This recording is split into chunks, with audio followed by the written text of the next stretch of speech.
بسم اللہ الرحمن الرحیم قل اللہم مالک الملک تؤتی الملک من تشاء وتنزع الملک ممن تشاء وتعز من تشاء وتذل من تشاء بيدك الخير إنك على كل شيء قدير تولج الليل في النهار وتولج النهار في الليل وتخرج الحي من الميت وتخرج الميت من الحي وترزق من تشاء بغير حساب۔ اللہ تبارک و تعالی ان آیات کریمہ میں یہ فرما رہے ہیں کہ او میرا پیغمبر تو برملا کہہ دے، کل عام کہہ دے، قیصر و کسریٰ والے، روم اور فارس والوں کو کہہ دو کہ بادشاہ، شہنشاہ، مالک اللہ تعالیٰ کا مرضی ہے۔ جس کو میرا اللہ تعالیٰ بادشاہ بنا دے، جس کو میرا اللہ تعالیٰ نیزگار بنا دے، اللہ کا مرضی شاہوں کو گدھا بنا دے اور گدھوں کو شاہ بنا دے۔ اللہ کا مرضی ہے کہ فقیر کو امیر بنائے، امیر کو فقیر بنائے۔ اصل اس کا پس منظر یہ ہے کہ اللہ کے نبی علیہ الصلاۃ والسلام نے جب بدر میں کامیابی حاصل کی تو اللہ کے نبی علیہ السلام یہود کے طرف مخاطب ہوئے اور یہود نے طعنے دیے کہ وہ عرب کے لوگ تھے اور وہ جنگ سے اتنا واقف نہیں تھے، اب تمہیں ہمارے ساتھ سامنا کرنا ہوگا، پھر آپ کو معلوم ہوگا کہ ہم لشکر میں بھی زیادہ، قوت میں بھی زیادہ، ہمارے پاس اقتدار ہے اور پھر آپ کو لالے پڑیں گے۔ میرے اللہ کے نبی اپنے چند دیوانے مستانے پروانے صحابہ کے ساتھ، سبحان اللہ، صحابہ یہ وہ جماعت ہے جو پروانہ آگ میں آ کے جل جاتا ہے، مر جاتا ہے لیکن ڈوب جاتا ہے، جدا نہیں ہوتا۔ صحابہ وہ تھے، آئے ہیں، کٹے ہیں، سمندروں میں گئے ہیں، سب کچھ تن من دھن میرے پیغمبر پہ قربان کیا، لیکن میرے آقا کے دامن کو نہیں چھوڑا۔ اللہ نے عزتیں بھی دی، رفعتیں بھی دی، بلندیاں بھی دی۔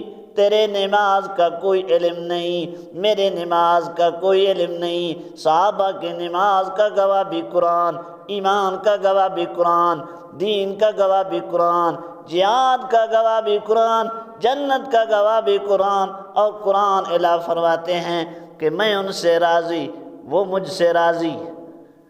سبحان اللہ، یہ وہ ہیں کہ میں ان سے راضی ہوں، وہ مجھ سے راضی ہیں۔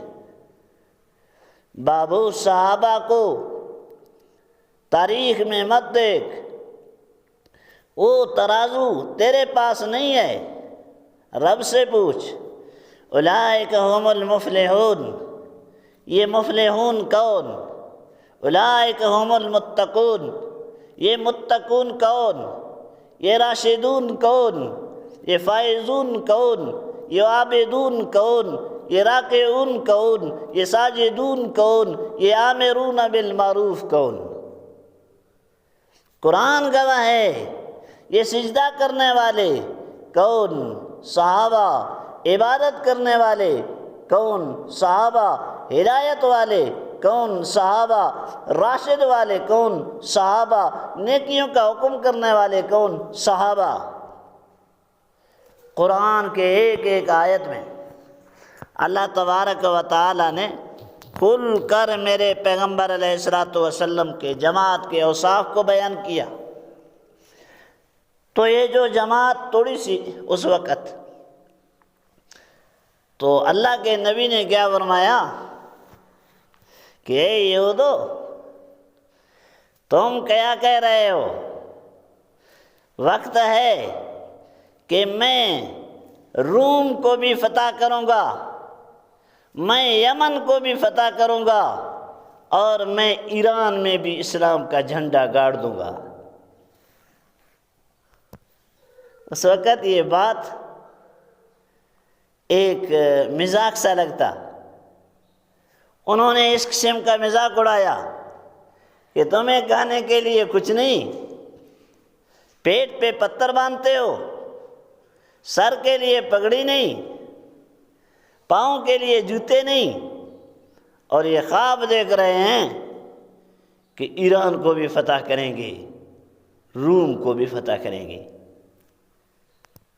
جیسے نا آج کل ہمارے اس موجودہ دور میں امریکہ برطانیہ سپر پاور ہے، کوئی ایک طالب اٹھ کے کہے میں امریکہ میں جھنڈا گاڑ دوں گا، تو یہ ایسا ہی تھا۔ لیکن جب انہوں نے یہ مذاق کیا، اللہ نے قرآن کی آیت اتار کے فرمایا میرا آقا، یہ قیصر، یہ کسریٰ، یہ محل، یہ ملک سب آپ کے قدموں میں ہے۔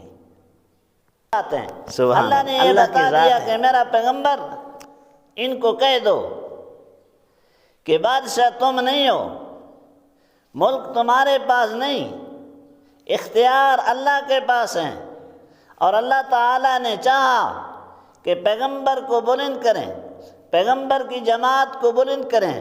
آج وہ کافروں کا نام بھی نہیں، ان کا کام بھی نہیں، میرا پیغمبر بھی زندہ، میرے پیغمبر کی جماعت بھی زندہ، میرے پیغمبر کا مشن بھی زندہ۔ جی ہاں، آیا تو آتا گیا، بڑھا تو بڑھتا گیا، چلا تو چلتا گیا، پھیلا تو پھر پوری دنیا میں پھیلتا گیا۔ اللہ کے نبی علیہ الصلوۃ والسلام تو اس کے متعلق اللہ تعالیٰ نے فرما دیا کہ بادشاہ اللہ ہے، اور اللہ تعالیٰ جس کو چاہتے ہیں بادشاہت دیتے ہیں، اور جسے چاہتے ہیں چھینتے ہیں۔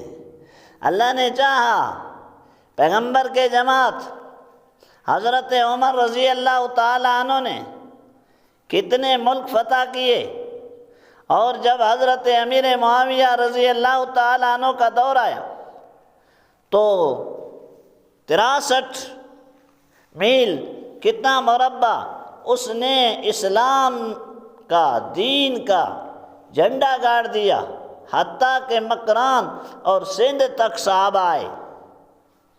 یہ وہ اللہ تبارک و تعالیٰ نے بتا دیا کہ اللہ عزت دیتے ہیں جس کو چاہیں، ذلیل کرتے ہیں جس کو چاہیں۔ اور ایک اور انداز میں بھی ہے کہ اللہ کے نبی نے ایک پتھر کو مارا، ایک نور نکلا، دوسرا نکلا، تیسرا نکلا، اس میں بھی اللہ کے نبی نے یہی اشارہ فرمایا۔ اور اس موقع پر قرآن کی آیت اتری، اللہ عزت دیتے ہیں جس کو میرا رب چاہے، دنیا کی کوئی طاقت، کوئی قوت، کوئی سوچ، کوئی زور ذلیل نہیں کر سکتا جس کو میرا رب عزیز کرے۔ ارے اس کو کوئی عزت نہیں دے سکتا جس کو میرا رب ذلیل کرے۔ دیکھا نہیں آپ نے، جس نے کہا ہمارا وردی ہے، صدر بھی، ملک کا بادشاہ بھی، لیکن نہ صدارت، نہ وزارت، نہ وہ آج اس کو قدم رکھنے کا جگہ نہیں ملتا۔ جو مدارس اور علماء کے بارے میں سوچتے ہیں ان کو اپنا سوچنا چاہیے کہ کہیں ان کی ہڈیاں بھی نظر نہ آئیں۔ یہ دین اور دین کی حفاظت کرنے والے تو میرا اللہ ہے، عزت تو میرے اللہ دیتے ہیں۔ ہم نے عزت کا مالک تمہیں نہیں سمجھا، ہم نے ذلت کا مالک تمہیں نہیں سمجھا۔ ہم معز بھی اللہ کو سمجھتے ہیں، مذل بھی اللہ کو سمجھتے ہیں، اختیار کا مالک بھی اللہ کو سمجھتے ہیں، اور اللہ کے ہاتھ میں خیر ہے، جب چاہے اللہ کو ہر چیز پر قدرت ہے۔ اور اس چیز کو اللہ تعالیٰ نے یہاں بیان کیا، بہت سی باتیں ہیں۔ قل اللہم، فرما دیجئے اے اللہ، سبحان اللہ، پیغمبر فرما رہے ہیں یہ توحید ہے، یہ ایمان ہے کہ اللہ فرماتے ہیں میرا پیغمبر تو برملا کہہ دے کہ میں مخلوق ہوں، معبود نہیں، عابد ہوں، معبود نہیں، مملوک ہوں، مالک نہیں۔ مالک کون؟ اللہ، مختار کل کن اللہ۔ یہ جو کچھ کہتے ہیں نا جی نبی مختار کل ہے، مختار کل کے کہنے والا، یہ تو قرآن کا انکار ہے۔ قل اللہم مالک الملک، فرما دیجئے اے اللہ تو ہے شہنشاہوں کے شہنشاہ، تو تل ملک من تشاء، دیتا ہے بادشاہت جس کو چاہتا ہے، وتنزع الملک ممن تشاء، چھینتا ہے بادشاہت ملک جسے تو چاہتا،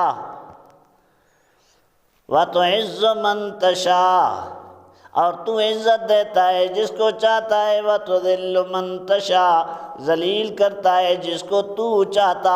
کون چاہتا؟ رب چاہتا۔ عزت کون دیتا؟ رب دیتا۔ ذلیل کون کرتا؟ رب کرتا۔ کاش کہ تجھے ایمان اور توحید آتا۔ دیوبند کا بچہ کچھ کرے یا نہ کرے، اتنا تو پلے میں آئے گا کہ وہ موحد تو بن ہی جائے گا۔ اِنَّكَ عَلَىٰ كُلِّ شَيْءٍ قدیر، بے شک اللہ تعالیٰ ہر چیز پر قدرت رکھنے والے ہیں۔ تولج اللیل فی النہار، داخل کرتے ہیں رات کو دن میں اور دن کو رات میں، وتخرج الحی من المیت، نکالتے ہیں زندہ کو مردہ سے اور مردہ کو زندہ سے۔ کیا مانا اللہ تعالیٰ نے حضرت نوح علیہ السلام زندہ اور ان سے پیدا کیا بیٹا کنعان مردہ جو کہ کافر، اور اس طرح اللہ تعالیٰ نے مردے سے نکالا زندہ۔ آزر مردہ ہیں، آزر کے بیٹے ابراہیم موحد اور ایمان کے امام ہیں۔ انڈا مردہ ہے، چوزا زندہ ہے، اور مرغا زندہ ہے، مرغی، اور انڈا جو ہے وہ مردہ ہے۔ وَتَرْزُقُ مَن تَشَاءُ، رزق دیتا ہے اللہ جس کو چاہتا ہے بغیر حساب کے۔ یہ آیت ہیں جو کوئی اس کو اپنا معمول بنائے گا، جو مقروض ہے اللہ تعالیٰ بڑے سے بڑے قرض اتار دیتے ہیں۔ جو صبح شام 7 مرتبہ اس آیتوں کو پڑھ لے، اللہ تعالیٰ اس کے قرض کو اتار دیتے ہیں۔ موجم طبرانی کے حدیث میں ہے کہ اسم اعظم جو ہے وہ یہ آیت ہے، یہ آیت اسم اعظم ہے۔ اس کے علاوہ بھی ان کے فضیلتیں ہیں، اور اللہ تعالیٰ روزی بغیر حساب کے دیتا ہے، گنتی نہیں کرتا ہے۔ قارون کے پاس اتنا مال تھا حساب کر کے تک جاتا۔ اللہ تعالیٰ ہم سب کو دین کا سمجھ اور عمل کی توفیق نصیب فرما دے۔